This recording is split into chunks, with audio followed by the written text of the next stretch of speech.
Welcome in to the 22nd episode of the Best Bell Fantasy Football Podcast. I'm Bradley Stalder. You can follow me on Twitter at FFStalder. Tonight I will be drafting in the $20 Drafters Million NFL Best Ball Championship.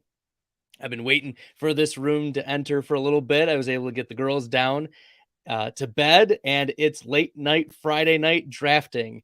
Just to, while the NBA finals are going on, I'm stuck. I'm in the best ball rooms doing drafts, and this is going to be a lot of fun. Okay, we're going to get started in about a minute. For those unfamiliar with Drafters Fantasy, this tournament, this $20 Drafters Million tournament, is a one quarterback, two running backs, three wide receivers, tight end, and a flex play, full PPR. But what separates this tournament from all the others is that this is a season-long tournament. So week 1 is as important as week 17, which is different. Like looking at other tournaments like the Best Ball Mania 3, or even DraftKings, week 17 is ultra important. Whereas here, each week is about worth 6%. It's worth the same. So as you can tell, I have 3, 4, 5, 6, 7, 8, 9. I have the 9th pick, and I am ready to roll.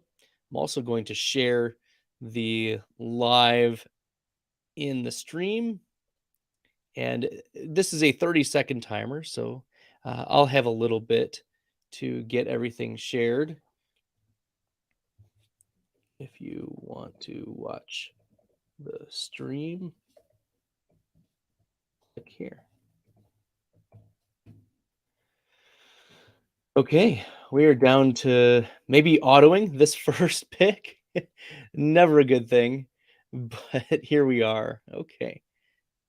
How does that look? All right. So we're able to take a look at the board here. Jonathan Taylor autoed to begin the draft. Then we get some Cooper Kupp at the 102, Justin Jefferson at the 103. And in this full PPR, I want to take what's given to me. I've got the 9th pick, and I mean, maybe I'll take Kelsey there. Najee Harris sometimes doesn't get there. Joe Mixon is an obvious pick. But with 3 wide receiver starts, Devontae Adams and Stephon Diggs oftentimes are good picks at these spots.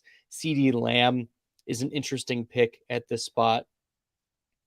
So we'll see who comes to me. Right now, we're looking at Derrick Henry, Najee Harris. Dalvin Cook is one of my avoids this year, so I'll be getting very little of Dalvin Cook. And then there's Joe Mixon, Devontae Adams, Stephon Diggs. My concern is that one of Devontae Adams or Stephon Diggs will not come back to me. But the ADP is screaming at me, Najee Harris. And after talking with Felix Castro, he is all in on Najee Harris. So I'm going to bank that one of these wide receivers, Adams, Diggs, or Lamb, is going to come back to me. I'd be shocked or surprised if one of those 3 doesn't come back. In worst case, I go with a robust running back with DeAndre Swift, but I'll anticipate that at least one of those wide receivers will come back to me. And it's going to be important for me to get at least one wide receiver coming back around. I took Najee Harris to the 109. I thought that was a gift. We see Dalvin Cook going off at the 110. I like to see Dalvin Cook on other drafters' teams. So to recap the first round, Taylor was an auto pick. Dalvin Cook was an auto pick. Cooper Kupp, Justin Jefferson, Jamar Chase are the only 3 wide receivers so far in this first round. It's pretty typical of what I've seen so far. Travis Kelce, a little ahead of ADP from what I have experienced and seen. I drafted Travis Kelce at the 104 in my FFPC draft with Adam Krautwurst of Draft Sharks, but a couple days ago. If you want to check out that episode, it's episode 21 on the Best Bell Fantasy YouTube channel. Take a look at that. Wow, Fournette makes it into the first round in this draft. That is wild to me. It almost guarantees me, though, that I will get Devontae Adams, Diggs, and Lamb. Yes, it will guarantee me one of Adams and Lamb because Stephon Diggs goes off there. Aaron Jones at the 1-2 turn. That's pretty early for Aaron Jones, although I have seen players at the turn take Aaron Jones because they really want him. So CD Lamb is going to be the pick here. I feel like that's pretty slam dunk-ish for me. So I've got Najee Harris, CD Lamb. I'm okay with an anchor running back start in this type of format. And especially for a year-long tournament, you want to consider in these drafters best ball tournaments being a little more veteran heavy because the beginning of the year is weighed as much as the end of the year. So that's something to consider. Okay. Jose's coming in. How many of these best ball drafts have you done this season? I've done, let's see, this is number 4 on drafters for me for this tournament. I like doing the live drafts. I don't like the slow drafts because then I can spend more time talking about the strategies and give in the moment thought process because, you can take however long you want on these slow drafts and, you can do more research and you can figure it out. But in the moment, thinking through, okay, I need this player at this time and live reacting to the draft. It's really a muscle exercise. So I haven't done a lot of these because I've been doing other DraftKings and Underdog and FFWC drafts, which I'll be doing one next week. The plan is to do one next Friday. Hopefully I'll be able to get the girls down earlier. I was not able to get them down for the 9:00 FFWC Superflex tournament tonight. So that's that's the deal. I've done 1 or 2 of those for the FFWC. Eric saying Swift is nice in full point PPR. I agree. He's certainly a consideration. He went off right after me. Zanks 73 took him at the 205, which is fine for Swift. But Evans going off at the 206, that's a little early for Evans. I do like him ahead of Deebo Samuel for what it's worth. And then Eric also comments that Lamb is nice there. I agree. And at the beginning of the offseason, I was not in on CD Lamb. I thought they would bring in someone else. I didn't think they would trade Amari Cooper. But here we are. Cedrick Wilson is gone. Amari Cooper is gone. And CD Lamb is the number 1 pass catcher. And he played well last year in spite of the injuries. Like he wasn't spectacular, but for playing hurt, he played well enough. And so we've got some vacated targets. Dalton Schultz seems to be the number 2. And getting CD Lamb now allows me to later on in the draft take Dak Prescott. And I want Dak Prescott on my best ball teams. Okay. Looking here, I am up and Michael Pittman is staring at me. Yeah, I'll take Michael Pittman. Oh, there we go. I've been more in on Michael Pittman as well. I become a Michael Pittman truther. Going into last season, I was certainly not. I was more ambiguous about that wide receiver. But now the Indianapolis Colts have brought in a legitimate former MVP quarterback in Matt Ryan. Matt Ryan, we saw what he could do with Julio Jones and Calvin Ridley, and Michael Pittman fits that mold very well. And breaking out with Carson Wentz. I mean, Carson Wentz isn't a stud, but he's also not bad either. So an upgrade at quarterback for Michael Pittman is going to mean the world for this Indianapolis Colts team. So I went Najee Harris, CeeDee Lamb, Michael Pittman, and I'll probably come back around and take another wide receiver. Although there's one running back that's staring at me in the face. I am biased. Actually, there's a couple running backs that are pretty nice here, but we will see if the wide receiver thirstiness increases. Okay, after Michael Pittman, Jalen Waddle goes off. the board, David Montgomery, DJ Moore. I'm not getting a lot of DJ Moore. And maybe in those week 17 tournaments, he should be targeted more because the Buccaneers face off against the Carolina Panthers week 17. And if you have the Tampa Bay Buccaneers, you want that come back around with DJ Moore and the Carolina Panthers. So consider that. But wow, Darren Waller goes off here. And now I've got my choice of Breece Hall, Deontay Johnson, Terry McLaurin, Travis Etienne. I really love all four of those. I'm going to mix it up a little bit and take Breece Hall. I haven't taken Breece Hall in quite some time, actually. It's at about ADP for him. And Deontay Johnson goes right off there. Yeah. Eric says you can't go wrong with Hall or Etienne. I agree. I view Hall and Etienne as pretty interchangeable. And Etienne was one of my most drafted running back on underdog so far before they pulled out of Michigan. So I loved drafting Breece Hall as well. And you were getting him in the 5th round, 6th round, the big board tournaments for underdog. Deontay is interesting. I didn't want to tie myself too much to the Pittsburgh offense. They replaced Juju Smith-Schuster with George Pickens. Deontay is playing for a new contract, and that's good. But I have a feeling that there's going to be some quarterback discontinuity is the word I'm looking for. So that's why I avoided Deontay Johnson. I already have the Pittsburgh running back. And in these drafters fantasy full season tournaments, I'm wondering how important it is to stack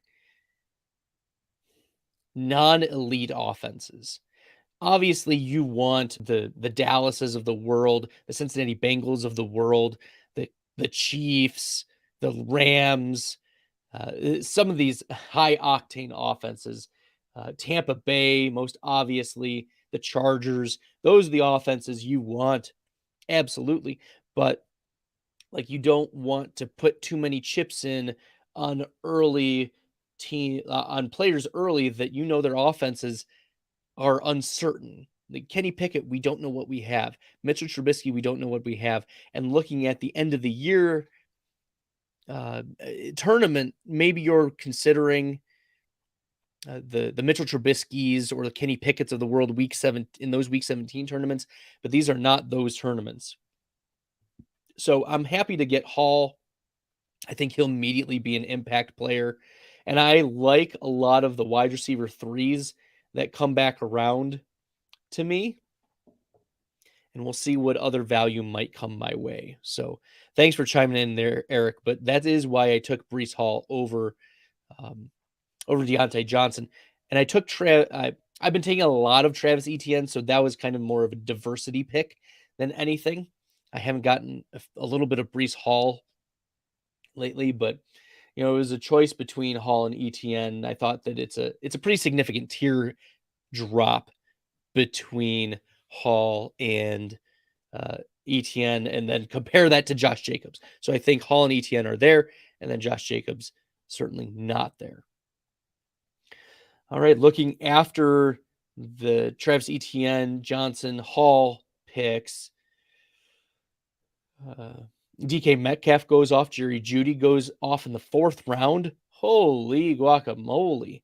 I can't get behind getting Jerry Jeudy in the 4th round. That's just too expensive for me.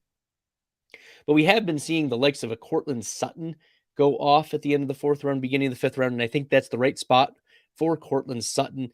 I'm a big believer that he's the wide receiver 1 in this offense. But we're not talking about a Drew Lock, Teddy Bridgewater offense, a close to the line of scrimmage, low ADOT type of offense. No, this is Cortland Sutton offense with Russell Wilson. So I am much more bullish. Oh, looking at who's there for me, give me Brandon Cooks, the wide receiver 1 for Houston. Love getting Cooks as my wide receiver 3. That was a smash, absolute smash pick, because Brandon Cooks, let me pull up the wide receiver win rate data here over the last 3 years. Brandon Cooks. Um, do, do, do, do, do. Let me find him.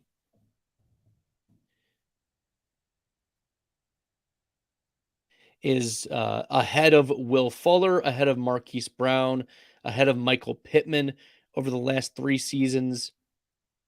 So I'm bullish on Brandon Cooks, and as Dwayne McFarland of PFF has said, Brandon Cooks was a wide receiver one since Davis Mills took over as the quarterback in games that they played together. So I like that Brandon Cooks is there available for me at the end of the 5th round. Rashad Bateman is an interesting pick, not the type of player that I'm targeting at these spots. Um, in the 5th round, I think it's still a little expensive for the ambiguity, like we're projecting a lot.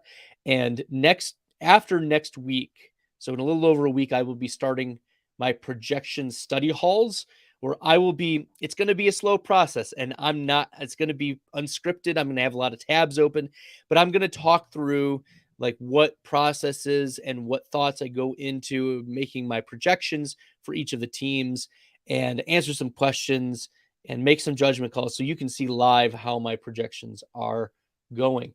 Okay.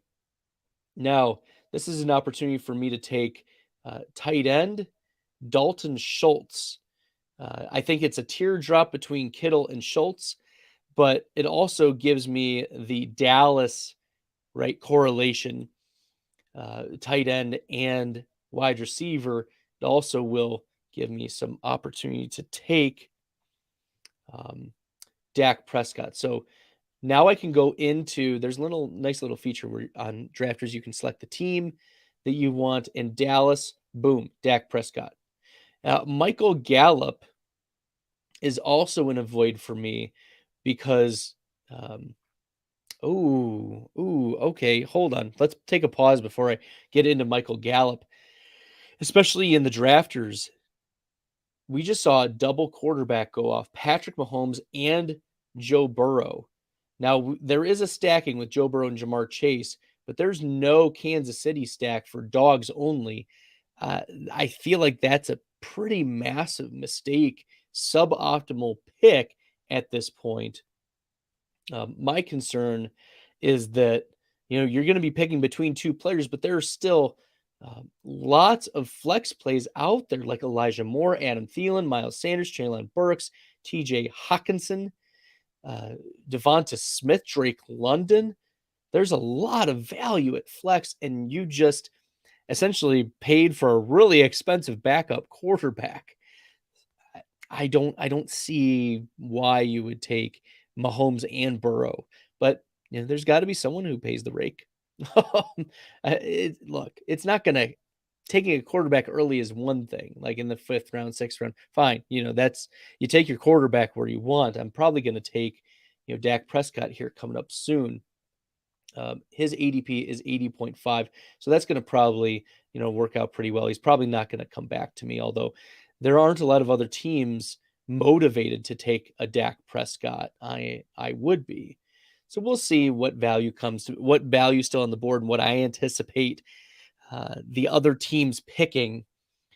They are going to be quarterback needy, but as I can tell, the next 4 teams already have a quarterback. Okay. Also, I think a suboptimal pick here, round 5 and round 7, Kittle and Hawkinson. In all of my research, tight end, you cannot double tap one of those elite or top tier round 7 plus tight ends. You just can't do it. It's a suboptimal pick. Looking over last season at the tight end win rate, let me go Z to A. Oh, I am up, and there's so much value on the board. I think that Dak Prescott would come back to me. And maybe it's a risk that I shouldn't take, but I'm going to take Hunter Renfrow at that spot, banking that Dak will come back. There's Tom Brady and Russell Wilson, at least 2 of those quarterbacks are going to go off. Um, as I said, it's a risk, but maybe they wait even further on quarterback. I don't know. That's why we play the game. It's a little bit of risk, but I wanted Dak Prescott, but not yet. So getting Hunter Renfrow, he just signed a 2-year extension, got the bag, um, and he's going to be involved in this Vegas offense. So I like the Hunter Renfrow pick as my wide receiver 4 or my flex spot. That's pretty good. Tom Brady does go off, which I anticipated. That seems about right for Brady here in round 7. Round 7 is one of my favorite spots to be picking.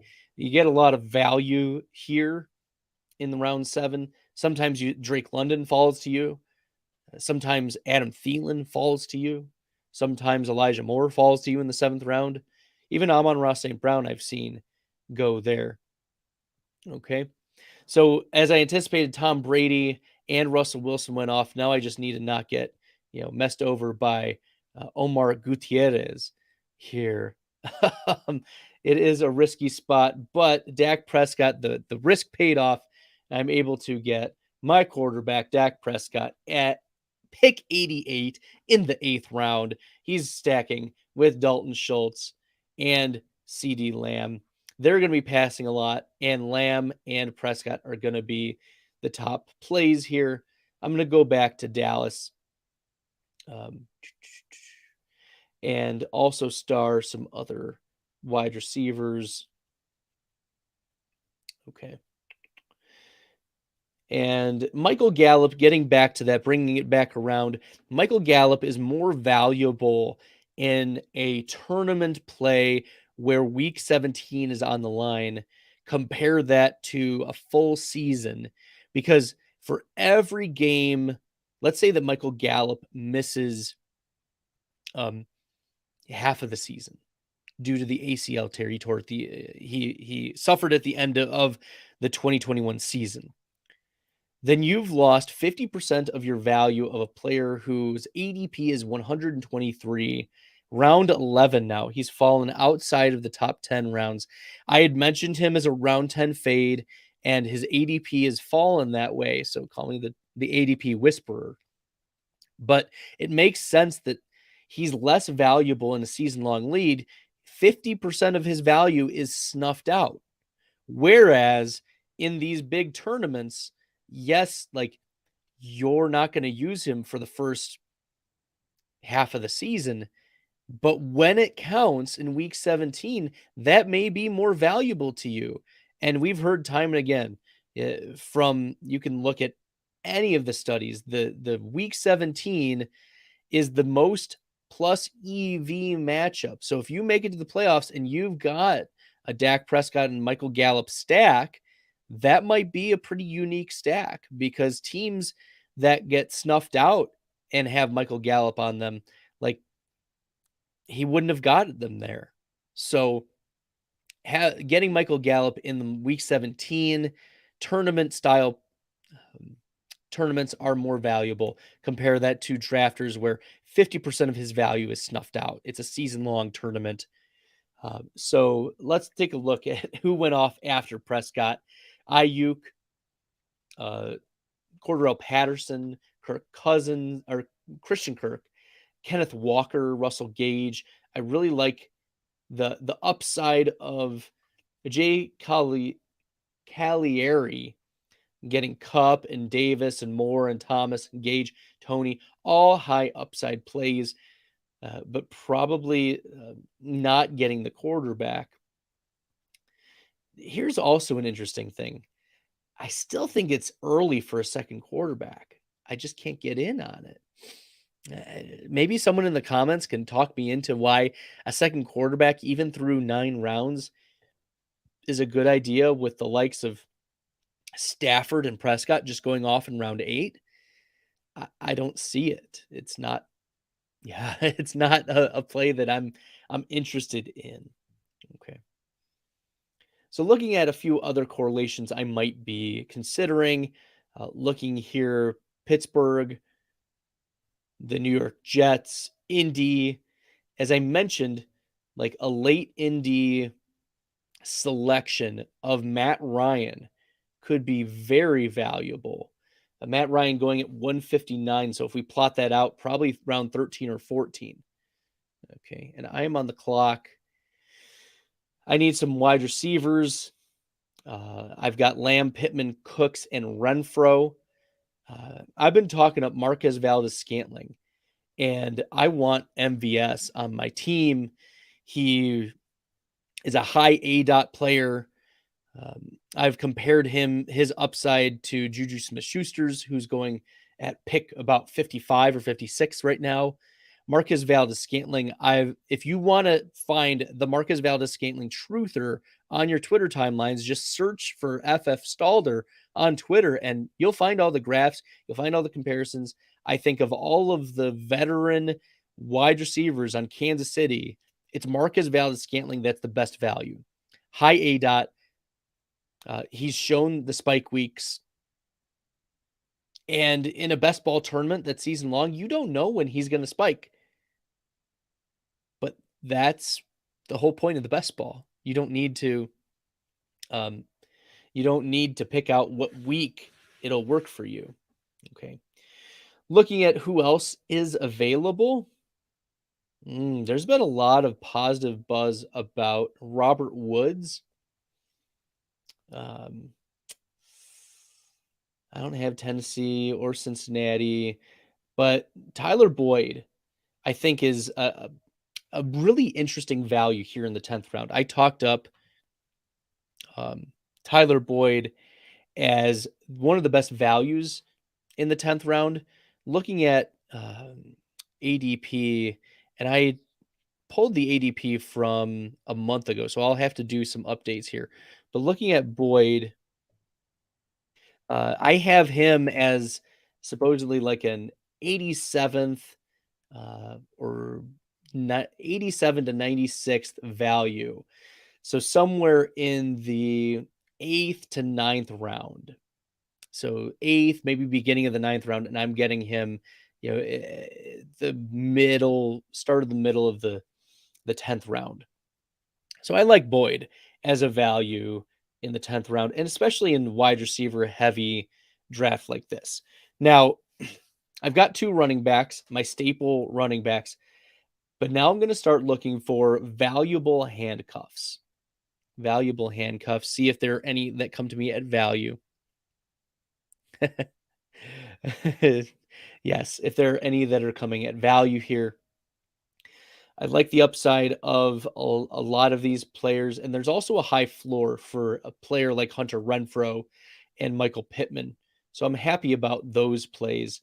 But yes, I'm going to start considering running backs at this point. Now, Eric he's been trying to tell me, yes, there's Cook. I know there was James Cook on the board, and I still was not willing to take a shot on James Cook at this point. I think Devin Singletary might be the value in that backfield. Where is Devin Singletary going off? Did he already go off? I don't see him.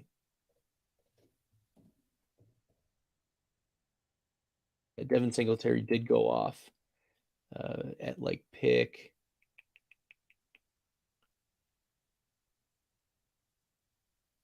86. So not crazy. Not too crazy. Yeah. So Eric's talking about there can be a run on backup quarterbacks that can make you scramble. Also, that top tier quarterback has a lot of potential. I agree. They do have a lot of potential, but you're only going to start one of them. So, like what is the edge you're getting? Like a couple points, whereas the difference between getting a wide receiver 3 who spikes and a wide receiver or a flex play that spikes and a flex play that doesn't is pretty massive. It could be 5, 6 points, etc. And then you keep building that. And there's a lot of wide receiver value that happens at these spots. Oh, I'm really tempted right now to take Michael Gallup, but I just can't do it. Another player that I'm drafting a lot of is Mike Gesicki. His upside is pretty high. And I mentioned I want some running backs, but I'm not willing to, take Nyheim Hines. He's not his role isn't going to win you your tournament in a year long. He's not going to take on a Jonathan Taylor role, right? If Jonathan Taylor gets injured, it's going to be some other running back. So that's why I avoid the players like the Nyheim Hines here in the 11th round. So that's something to consider. I'm also hoping that there's one player left that I would like at wide receiver. Eric saying, I get why you waited since you have two strong running backs. Yeah, I don't need to pressure myself to get other running backs in the middle rounds. Those running backs will be available to me. Like I'll have my pick of handcuffs later on in the draft, and like we saw, there looks to be some really nice running back values still hanging out there. Okay. Also, you may go two quarterbacks early if you get them early enough. I'm just, you pick a stack and you go with it. If you want to take a later quarterback, like as I mentioned, a great later quarterback in these one quarterback leagues is Matt Ryan. I think that he's an excellent pick in the one quarterback leagues. In the two quarterback leagues or super flex leagues, I want two quarterbacks in the first 3 rounds, no matter what. So now I've got Dak Prescott, and I have him valued, over Joe Burrow. Oh man, Jameson Crowder was the one player that I was hoping would come back to me, and he didn't. So I am going to have to stretch a little bit, but I've been drafting a lot of Darrell Henderson. He's one of those running backs that would get a significant role if Cam Akers was out or if Cam Akers is ineffective. You know that Sean McVay trusts Darrell Henderson. The risk, though, is that Henderson's ankles always act up throughout the year, and you don't know when he's going to play. So he's the perfect, like, round 12 running back as your RB3. And for these 20 round builds, I'm looking at 5 or 6 running backs. 5 or 6 running backs. And I've got my 2 tight ends in Schultz and Gesicki. I'm just going to make sure that their bye weeks aren't overlapping, and they are not. So by week 9 and 11, I'll be okay. Yeah, and just to make sure, Matt Ryan has week 14 as a bye, so I'm not worried about that either. Yeah, but I'll push back, Eric, on the the backup quarterbacks can make you scramble. The one quarterback is probably going to get you where you need to be. Looking at the quarterback win rates over the last 3 years, like Lamar Jackson over the last 3 years, 55%. Deshaun Watson, 54%. Mahomes, 50%. Dak Prescott, 50%. Aaron Rodgers, 50%. Herbert, 50%. Josh Allen, 47%. Kyler Murray, 43%. That's the percentile adjusted rate of those players scoring 22 or more fantasy points per week. And as you can tell, like that top cluster is like 45 to 55%, like a coin flip. They may or may not, do it for you. So Eric, you talk about Burrow and Goff.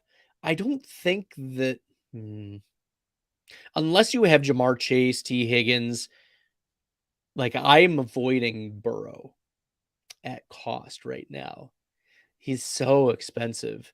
And looking over the last couple years, like I mentioned, that those like Lamar Jackson, Deshaun Watson, Mahomes, etc., can get you those 22 fantasy points. Joe Burrow, quarterback 14 at that rate, at 24.6 over the last couple years.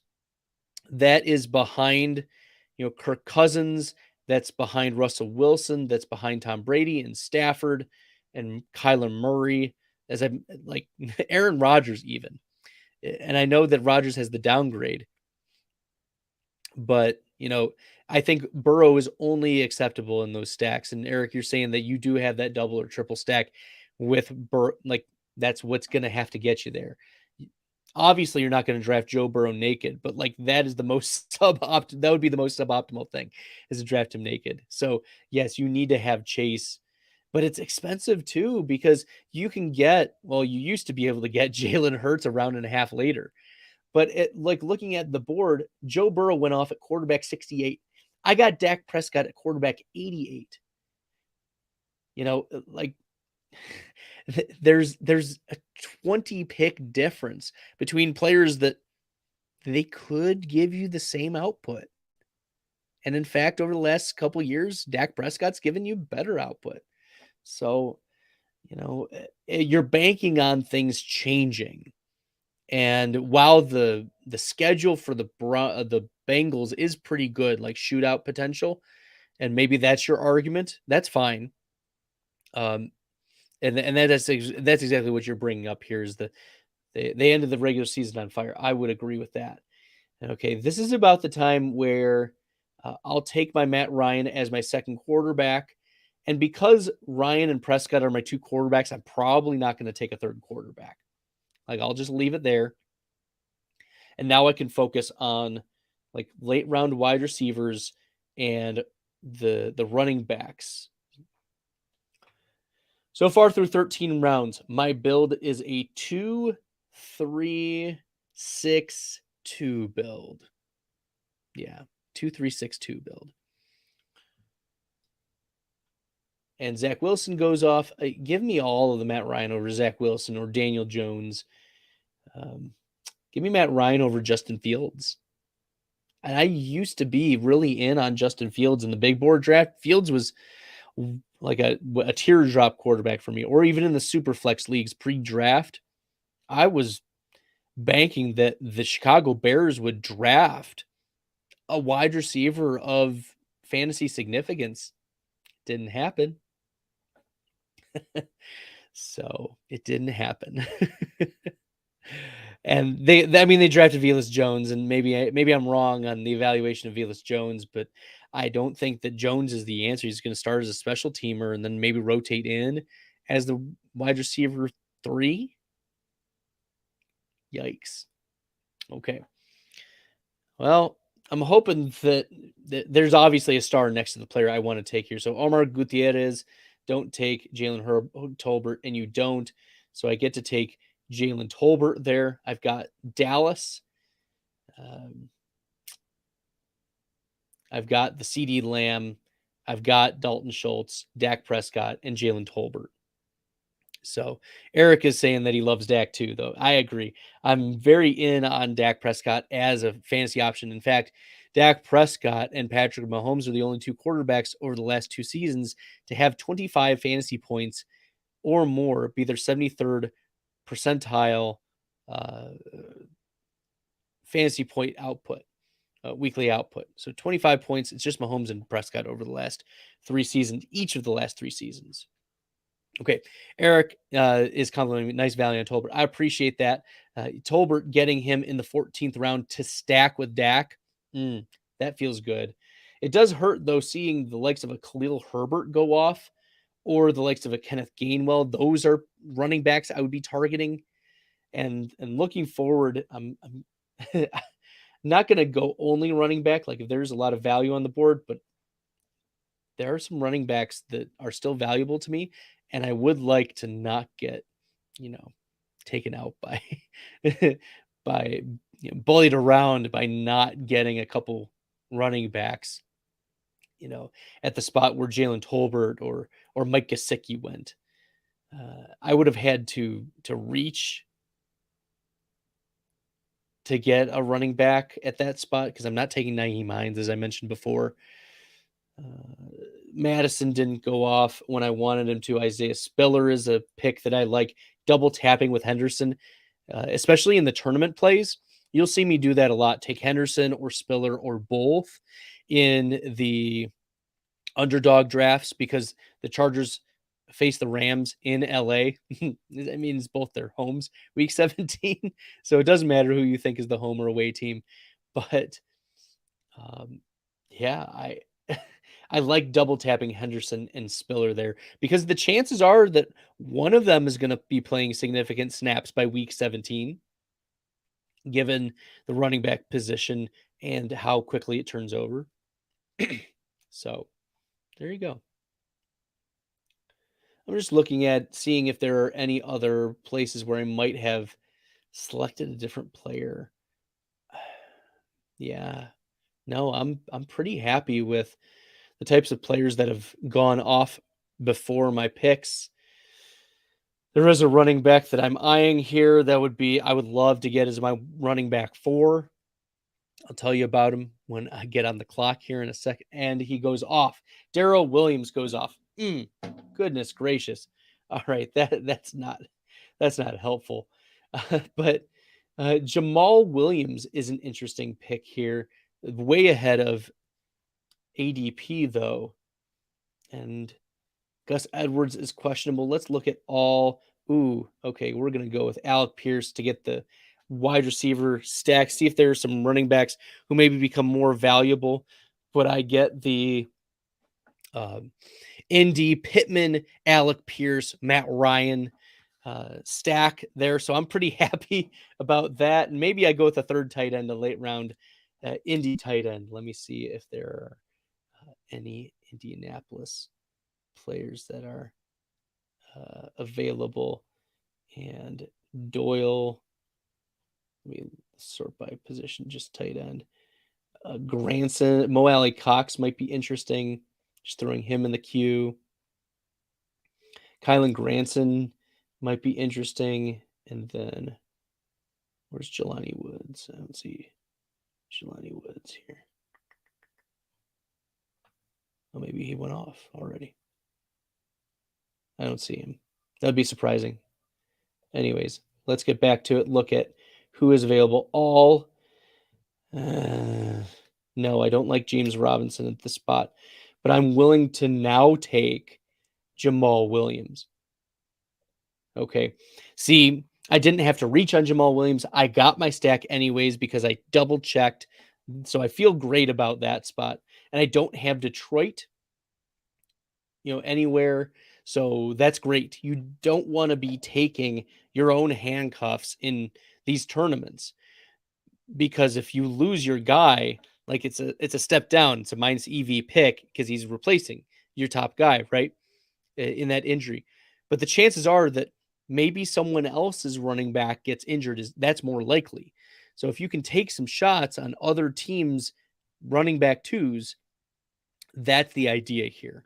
And Jamal Williams would get a pretty hefty workload on what we anticipate being an improved Lions team.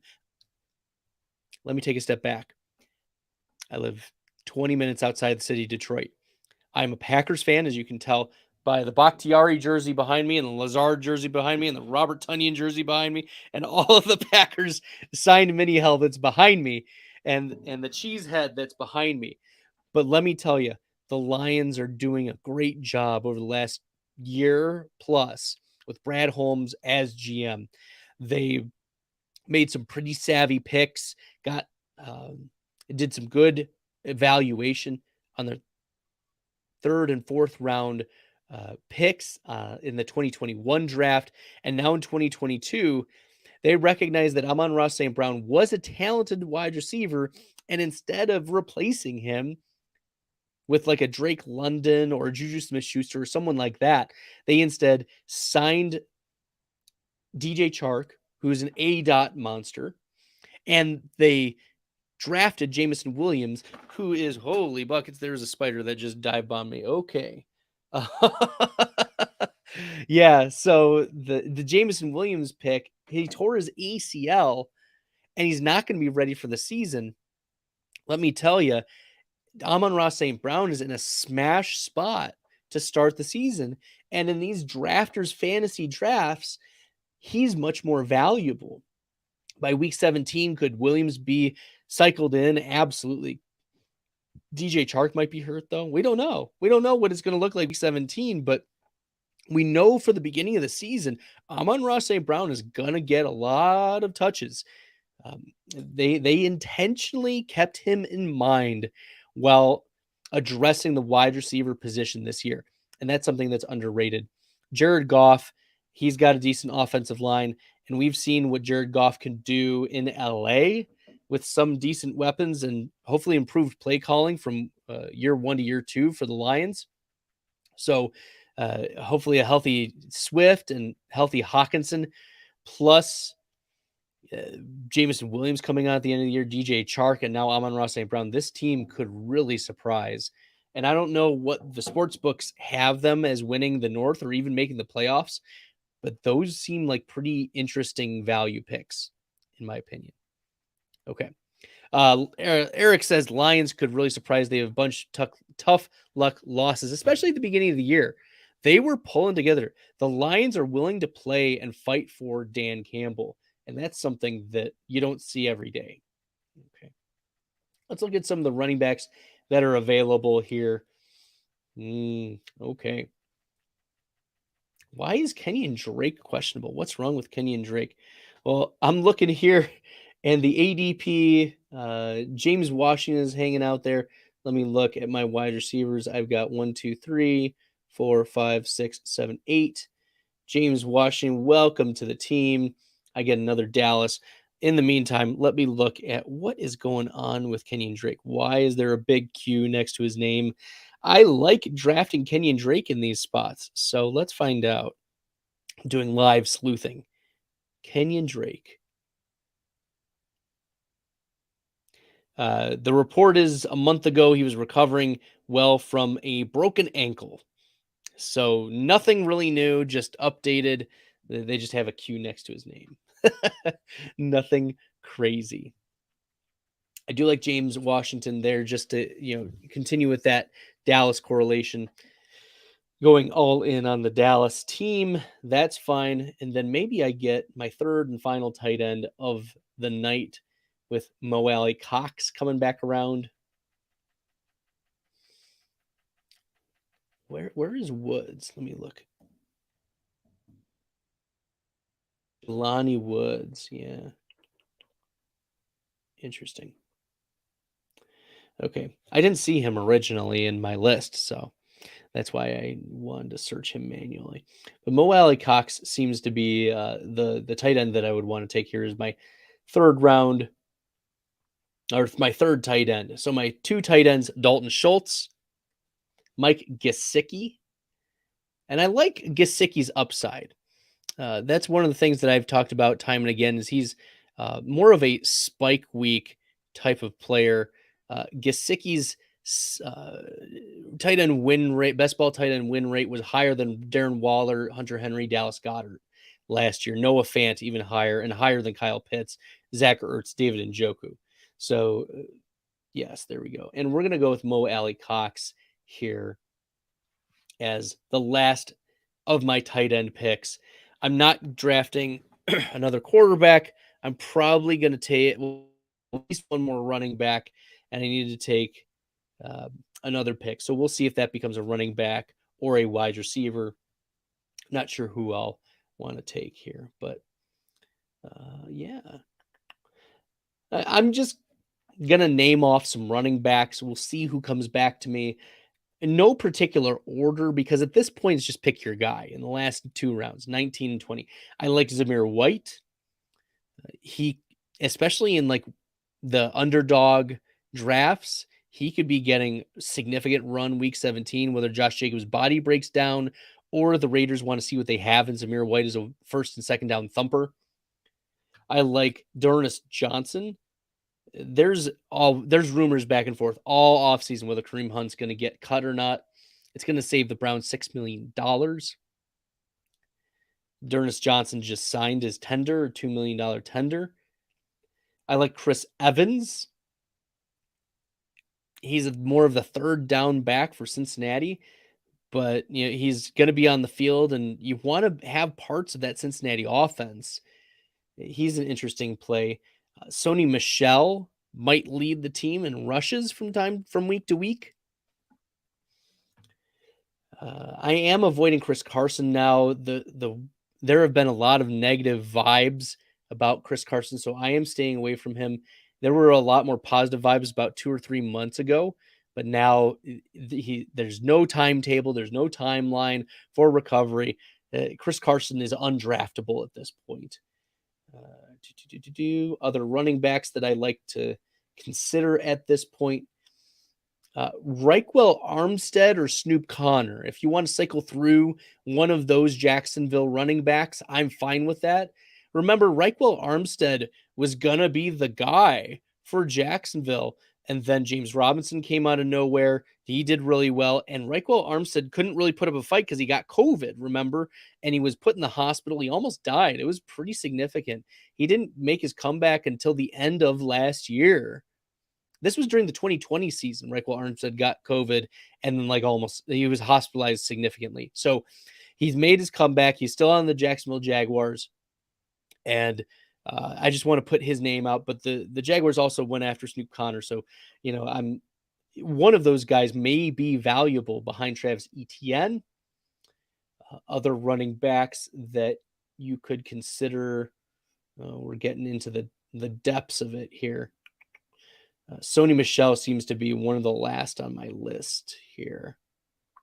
All right, we're going to go Sony with Miami. So I've got a little bit of Gesicki, Sony Michel correlation there.